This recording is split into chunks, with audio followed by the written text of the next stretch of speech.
Attention from people that you were not expecting to give me their attention. First step.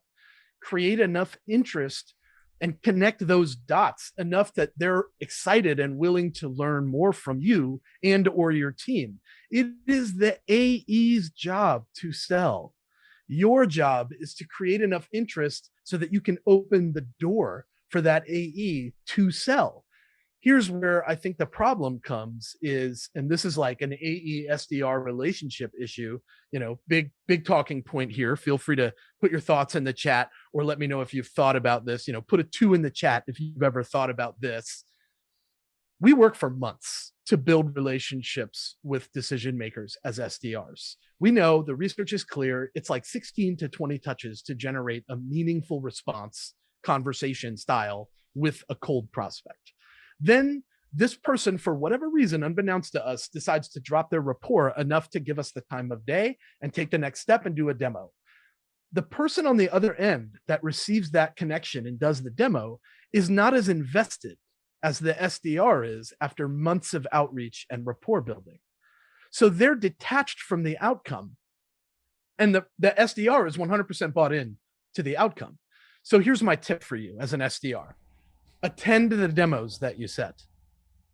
Show up, edify the AE, introduce them, give a little history on them if you can. Make it so that it's a smoother transition and the relationship can be built between these two individuals. And you're going to find that you acting as that conduit helps that deal stay nice and greased and people feel comfortable doing business all the way through the sales cycle. I hope there's a lot of 2s in the chat. I don't know where you're seeing the chat. I don't see it. But if you've ever felt that way, I know your pain. And it is very easy for an AE to kind of give and I don't want to, nobody's like downing AEs here, but if you're not as invested in this prospect as I have been for the last 3 months to get you this meeting and it shows, that prospect might not decide to move to the next stage. So that's a misconception. It's not your job to sell. And another thing, and this is John Barrow's like in my head all day, every day. He said something to me that changed my life. He said, it's not our job to convince somebody that they need what we have. It's our job to sell what we have to those that need it. And that is totally different because the more we convince and the more we persuade, the more the expectation gets. And then no matter what they buy, they're probably going to end up with some buyer's remorse at the end of it because you've done such a great job convincing them that they need this. And turns out they didn't need it as bad as they want. I feel I'm going to pause for a minute because that was a lot. Well, let Sarah jump in here. Yeah, I love that. I think that's so interesting. And that's something that I've been chatting about with the SDRs a lot recently is like with outbound, the reason that you get so few responses is because so many of the people that you reach out to genuinely do not need what you have. So what we're doing when we're reaching out to these people is not trying to say like, get rid of what your solution is and have ours instead, because it might be completely perfect for them.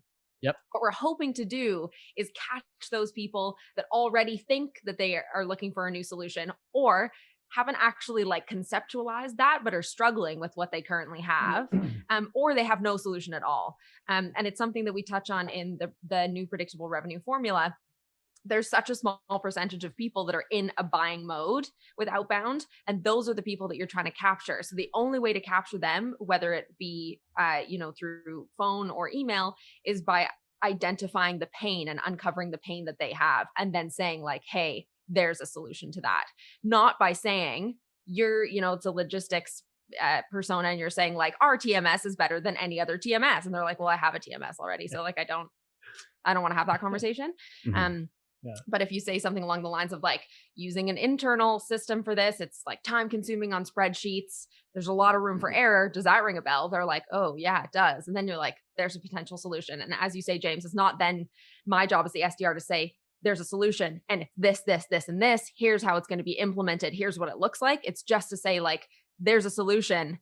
Is that appealing? And then if they say yes, you're like, great, let me loop in an expert to chat about all that. Yeah. Yeah, our CRO is noted for, and he's said this so many times, like anytime you're selling something, there's this really simplified mentality that we can adopt. Chris Merrill says, I have this thing, It's in my backpack.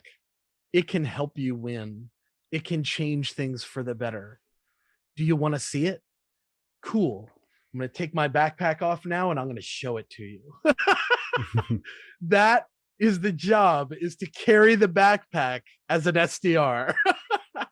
Yeah. So One of true. another great misconception, and I touched on this earlier when we were talking in the intro, is like people don't leave enough voicemails, man.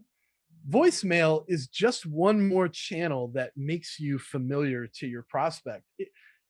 Put a 3 in the chat if you feel like you leave voicemails every day, all day, and you never get callbacks. Your phone does not ring half as much as it should.